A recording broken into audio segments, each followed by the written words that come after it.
안녕하세요. 글로벌 로터 최영석입니다. 오늘은 11월 둘째 주 글로벌 자동차 이슈를 정리해 보겠습니다. 먼저 주목을 끄는 것이 현대차가 첫 번째로 외국인 CEO를任命했다는 것입니다. 북미 사업부를 책임지고 있던 호세 미노스를 임명한 건데요. 그는 스페인 출신이고 현대차에 영입되기 전에는 닛산 북미 지역에서 일을 했었고 2019년에 현대차의 COO, 그러니까 오퍼레이션 오피서로 책임을 맡아서 영입이 됐었습니다. 그리고 2022년부터는 유럽과 인도, 중동 등 글로벌 비즈니스 담당을 했었고 그 과정에서 이 북미 사업부를 비롯해서 이 수익을 내면서 상당히 많은 평가를 받았고 그것을 계기로 이번에 전체를 책임지는 자리에 올라가게 된 것입니다. 정재원 사장이 부회장으로 이 승진한 것도 새로운 내용입니다. 현대차는 과거에 부회장이 7명, 8명까지 있었는데 이 정의선 체제로 바뀌면서 그 부회장이 많이 없어졌고 그 과정에서 이 전혀 다른 형태로 그 과거는 다른 형태로 이 사업이 전개됐었는데 이번에 장제훈 사장을 부회장으로 승진시켜서 새로운 형태로 간 겁니다. 그거 이제 주로 제품 개발을 담당할 것으로 보이는데요. 장제훈 사장 의 체제에서도 현대차 그룹이 상당히 많은 성과를 냈다는 평가를 받았고 그 평가에 대해서 좀 더 확실한 것을 찾기 위해서 이야기하는 것이 아닌가 생각합니다. 또 하나 주목을 끄는 것은 이 외교관 출신 이제 주한 미국 대사도 했었죠. 성김을 싱크탱크 사업부 책임자로 2025년 1월 1일부로 임명한 겁니다. 이제 여기서 우리가 알 수 있는 것은 우리 미국은 그 로비의 나라죠. 뭐 또 미국은 소속의 나라라고도 하죠. 근데 자동차 산업이든 모든 비즈니스가 미국에서는 로비가 없이는 안 됩니다. 예를 들어서 2022년 8월 달에 미국에서 IRA를 발표했고 2023년 1월 1일부터 시행이 됐는데 그 과정에서 이 국내에서는 정부에서 아무런 그런 도움이 지 못하자 현대차의 정의선 회장이 직접 미국에 가서 여러 가지 방법을 통해서 이 리스로 판매하는 차들은 IRA 세제 혜택을 받게 만들었습니다. 그 배경이 사실은 로비에 있었다고 하는 것은 부인할 수 없습니다. 그래서 미국 사정을 좀 더 잘 알고 미국 정부하고 이 네트워크가 있는 성김을 임명해서 앞으로 미국 산업에 대해서 변화가 많을, 그러니까 트럼프 시대에 변화가 많을 이런 상황에 대해서 대처하고자 하는 것으로 보입니다. 그러니까 현대차 그룹은 제가 표현하는 빅4 중에서 뭐 토요타나 폭스바겐, 현대차 그룹, GM 중 이 빅4 중에서는 아직까지는 상당히 긍정적인 행보를 하고 있는 그런 상황이죠. 그런데 이 뭐 미국 공장이 지금 돌아가고 있는 과정, 전기차 공장이 돌아가고 있는 과정에서 과연 트럼프 시절 바뀌어도 별 문제가 없을 것인가에 대해서는 이 다른 시각들이 많이 등장하고 있죠. 그러니까 이제 트럼프가 한국산 자동차에 대한 관세를 매긴 것에 대해서 상당히 우려를 하고 있는데 이런 분야에 대해서 앞으로 이 성김의 역할이 어느 정도일 것인지 상당히 기대된다고 할 수 있겠습니다. 아직은 이제 여기에 대해서 구체적으로 어떤 이 내용들이 나오진 않았습니다만은 그런 의미로 이렇게 이 사장단 인사를 하게 된 것이 아닌가 이렇게 생각을 합니다. 두 번째로 들여다볼 뉴스는 이 현대차가 중국의 자율주행 스타트업 하오모하고 중국 시장용 AI 기반 전기차를 개발하기로 했다 하는 것입니다. 그 이미 전해드렸습니다만은 현대차는 이 지난달에 상하이 테크앤 R&D 센터를 설립했었죠. 그리고 중국 시장용으로 중국차를 아예 중국화 한다는 것을 제가 정리를 했었는데 이미 그 당시에 이미 저 현대차는 스마트 콕핏 제공업체의 썬더 소프트하고 소프트 관련해서 협력을 하고 자율주행 기술회사 GNG 로보텍스하고 제휴를 통해서 중국화를 추진한다고 했었죠. 근데 두 가지 모두 뭐 현대 모비스를 포함해서 현대 오토모빌 등 국내가 그런 또 저 이 보스턴 다이내믹스 다 현대가 있는데 가지고 있는 회사들인데 중국 회사하고 협력한다는 것은 이 중국화를 본격적으로 하고 있는 것이라고 해석을 합니다. 이건 이 현대만이 아니죠. 어쨌든 하우머는 이 지난 봄에 마이크로소프트 오픈 AI 챗 GPT를 모티브로 한 드라이브 GPT라는 걸 공개했었습니다. 그러니까 실시간으로 지속적으로 업데이트돼서 교통 데이터 배터를 흡수해서 의사 결정을 최적화한다. 그러니까 자율주행에 필요한 그런 이 데이터를 축적해서 그 데이터를 활용한다. 그런 얘기가 되겠죠. 일단 어쨌든 현대차는 이 하우머와 협력을 해서 내년에 첫 번째 AI 기반 전기차를 출시하고 2026년까지 중국에서 5개의 전기차 출시한다는 것입니다. 그러니까 이 분야는 이 우리가 지금 협력한다는 이야기가 나온 것이 지금인데 내년에 나온다. 그러니까 굉장히 빠른 얘기죠. 그러니까 하드웨어 문제가 아니고 소프트웨어 문제고 소프트웨어도 없는 걸 새로 개발한 게 아니고 기존에 있는 소프트를 현대자동차에 채용한다는 얘기입니다. 그러니까 이게 앞으로 어떤 식으로 정리할 때는 지금은 당장에 그 이야기할 수 없지만은 제가 자꾸 말씀드렸듯이 구글이 웨이모를 통해서 자동차를 만들지 않고 자동차 산업을 지배하는 그런 상황으로 가고 있다. 이건 중국에서도 이제 바이두라든가 화웨이가 그런 형태를 이미 취하고 있고요. 화오무도 그런 이 뭐 폭이 다르긴 하겠지만 그런 형태의 길을 가고 있습니다. 그 과정에서 현대차가 이 썬더소프트, GNG 로보틱스 그리고 하오무까지 지금 같이 협력을 하면서 중국화에 좀 속도를 내고 있습니다. 이게 속도를 내고 있는 것은 중국화에 관한 것은 현대차는 문제가 아니고 이번에 광저우 오토쇼에서 동풍 닛산, 닛산의 중국 합작회사죠. 동풍 닛산이 화웨이에 협력해서 제휴를 체결했습니다. 그게 화웨이의 소프트웨어, 그러니까 하모니 OS를 채용해서 중국 시장 차를 만드는 겁니다. 그러니까 이 화웨이라고 하는 회사는 기본적으로 자동차 부품을 파는 부서가 있고요. 소프트웨어를 포함해서 운영 체제를 파는 그런 사업부가 있고요. 회사는 아니죠. 사업부가 있고, 그리고 마지막으로 자동차 회사하고 공동으로 브랜드를 개발해서 판매하는 그런 일을 합니다. 그러니까 화웨이도 자동차를 만들지 않고 자동차를 생산하는 그런 형태인데 기본적으로는 그들의 소프트웨어를 파는 것이 가장 큰 것이죠. 광저우 혼다도 화웨이가 CATL 그리고 음성인식 기업인 아이플라이테크라고 있어요. 중국 기업하고 협력해서 신차 개발하기로 했다라는 그 소식을 광저우 오토쇼를 통해서 발표했습니다. 아우디도 이 상하이 자동차 그룹 기본 이미 오래전부터 폭스바겐 그룹은 이 사익 상하이 자동차 그룹하고 합작회사를 설립해서 운영하고 있죠.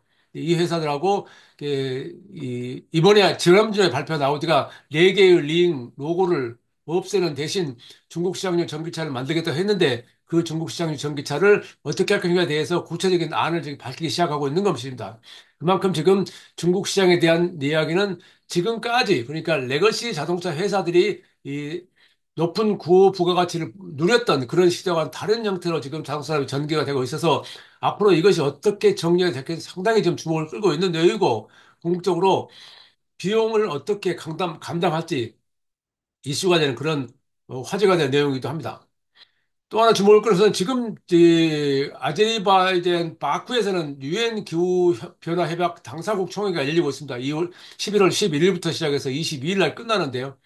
이번에가 코프25 그러니까 29번째라는 얘기인데 거기에서 영국이 2035년까지 온실가스 배출량을 1990년 대비 최소 81% 줄이겠다라고 발표를 했습니다. 이건 키어 스타머 총리가 말한 건데요. 원래 당초 그들의 목표는 78%였는데 이번에 더 빨리 감축한다는 쪽으로 지금 방향을 정한 것입니다.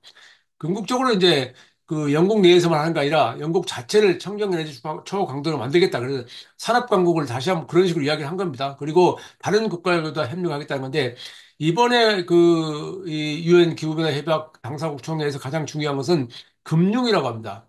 이제 영국은 그 기후금융으로 통해서 가난한 국가에 116억 파운드를 지원하겠다고 약속을 했습니다. 또 영국 내에도 물론 풍력 터빈 프로젝트에 더 투자를 하기도 했죠. 그러니까 이 문제가 어쨌든 그 선진국과 그 도상국들의 차이가 많이 난다는 얘기인데 개발도상국들 우리가 흔히 말하는 신흥국들에 대해서 지원을 통해서 이 탄소 중립을 추진하겠다 이런 내용인데 영국 노동당이 지난 7월 달에 이제 그 정권을 잡으면서 그 보수당과 달리 상당히 이 풍력 발전에 비해서 재생에너지에 많은 그 공을 들이는 정책을 많이 밝혀했고 석탄 발전소를 단계적으로 폐쇄하기로 하는 것을 했었는데 영국은 G7과 중에 처음으로 석탄 발전이 완전히 중단된 그런 나라죠. 뭐 저게 또 한두 달 전에 제가 뉴스를 통해서 소개해 드렸던 적이 있는데요. 어쨌든 지금 이 영국은 1990년 이후에 온실가스 배출량을 절반 가까이 줄이는 성과를 올렸고, 특히 이제 이번에 또 하나 제가 주목을 끌었던 것은 유엔 환경국 사무총장이 메탄가스 배출량 저감을 촉구해야 된다. 그동안 립서비스만 했는데 그래서는 안 된다라고 하는 것도 상당히 주목을 끌은 내용입니다. 메탄가스. 우리가 지금 천연가스라고 부르죠. 천연가스의 95%가 메탄가스입니다. 그러니까 메탄가스를 해야 되는데 국내에서는 그것을 천연가스로 부르면서 마치 친환경인 양 하고 있는데 미세먼지가 나오지 않는다 측면에서는 배출가스 없다 할 수 있죠. 그러나 이것이 메탄가스는 이산화탄소보다 85배가량의 온실가스 효과가 더 많기 때문에 메탄가스에 대한 많은 절감 노력을 해야 되는데 그런 측면에서 이번에 유엔 환경국 사무총장 이런 발언은 저는 상당히 의미 깊게 들었습니다. 어쨌든 이런 상황에서 미국은 또 거꾸로 가고 있는데 트럼프는 이미 일론 머스크를 효율부를 수장으로 맡기고, 이 변화, 기후장, 온실가스에 대해서 반대하는 입장에 있는 화석연료 회사, 석유회사 사장을 장관으로 뭐 임명하는 등 상당히 지금 이 역행하는 행동들을 많이 하고 있는데, 아무리 미국이 강대국이라 하더라도 그들의 입김이 세다고 하더라도 그들이 하는 대로 모두가 다 그냥 둬서는 안 되죠. 다양한 방법을 통해서, 다양한 목소리를 통해서 그들의 정책을 바꿀 수 있는 방법을 찾아내야 됩니다. 그건 인류가 살기 위해서 그렇습니다. 어느 한 나라만 해서 되는 게 아니라고 저는 자꾸 말씀드리는데, 어쨌든 지금 벌써 지금 트럼프가 하는 여러 가지 그 정책 발표라든가 뭐 장관 임명 같은 이야기를 보면은 걱정이 더 심해지고 있는 건 사실입니다. 또 하나 뉴스는 폭스바겐이 그 리비안에 투자를 했는데 그 투자해서 만들어진 회사가 11월 13일 날 리비안 앤드 폭스바겐 그룹 테크놀로지라는 이름으로 설립이 됐습니다. 예, 그래서 당초에 이제 50억 달러 투자를 했었는데 약 8억 달러 더 늘려서 이번에 발표를 한 거고요. 기본적으로 전기차용 공동 플랫폼 소프트웨어 개발하는 것이 목표죠. 그래서 자율주행 기술 개발도 하겠다는 건데, 리비안 기술을 개발을 한 첫 전기차가 2026년 상반기에 R2라는 모델로 리비안에서 발표되고요. 폭스바겐 브랜드는 그 다음에 2027년부터 차세대 전기차가 나온다고 합니다. 이건 뭐 폭스바겐 브랜드뿐이 아니고 아우디도 마찬가지인데, 어쨌든 두 회사는 모든 전기차에 같은 플랫폼과 같은 소프트웨어를 공유한다라는 지금 목표를 설정하고 있습니다. 그러니까 이게 이제 이게 비용을 절감하기 위한 다양한 방법을 강구하는 과정에서 지금까지는 다른 방법이 동원되고 있다고 제가 누차례 말씀드렸었는데 이게 지금 하나씩 실현이 돼가고 있는 것입니다. 또 마지막으로 주목할 것은 현재 도요타 자동차가 수소 엔진을 베이스로 한 하이브리드 전기차를 공개했습니다. 이제 기존 그냥 수소 엔진만 쓰는 것보다 하이브리드화함으로써 주행거리가 25% 증가했답니다. 우리 승용차는 아니고 상용차를 기반으로 하고 있는 건데 2025년 봄부터 호주에서 시험 주행을 지금 하겠다고 목표로 하는데 수소 엔진차는 이미 여러 번 말씀드렸지만은 일본에서 도요타가 상당히 많은 공을 들이고 있는데 그 슈퍼다이크 같은 내구 레이스에서 그 참전하는 등 다양한 노력을 기울이고 있지만 지금 완전하지 않습니다. 여러 가지 문제가 아직은 남아 있고 해결해야 되는데 어쨌든 도요타는 굉장히 이런 쪽에 많은 공을 들이고 있습니다. 그래서 그 일단 그 이 하이브리드 시스템 채용을 하면서 공간이 줄어들어서 탑승 정원이 12명이었는데 11명을 줄였다는 점도 지금 뉴스로 나오고 있는데 어쨌든 이런 형태로 시도를 하고 있는 것 자체가 그 도요타에서는 상당히 높은 평가를 하고 있는 것으로 지금 보입니다. 여기서 이제 도요타가 주장하는 것은 수소 연료 전기차는 반드시 고순도 수소를 그린 수소라고 그러죠. 수소를 사용해야 됩니다. 그런데 수소 엔진에서는 고순도일 필요가 없다는 점을 강조하고 있죠. 그래서 저렴한 수소를 사용할 수 있다는 점을 강점으로 내세우고 있는데 일단 이것이 이 액화수소 같은 경우는 그 에너지 양을 800분의 1 정도인가요? 그렇게 이제 그 같은 밀도에서 만들어낼 수 있다는 장점이 있는데 205 마이너스 영하 253 들어가는 저장 그 조건이 필요하기 때문에 어려운 점이 많죠. 또 이 에너지 사용하는 차량에 따라서 연료 전지냐 투수 엔진에 따라서 액체 수소를 쓰느냐 기체 수소를 쓰느냐도 문제가 많이 지금 그 노력의 시도가 있는데 이 문제들을 그 정리하는 데 시간이 좀 필요할 것으로 예상이 되고 있습니다. 어쨌든 이 수소 연료 전지 전기차는 2030년경부터는 본격적으로 이 시장이 확대된다는 전망이 여러 곳에 나와 있는데 수소 엔진차는 그보다는 조금 더 늦습니다. 시작은 더 먼저 했는데 시작은 1992년에 BMW가 먼저 시작했고요. 수소 연료 전지 전기차는 메르세데스 벤츠가 1994년부터 시작을 했어요.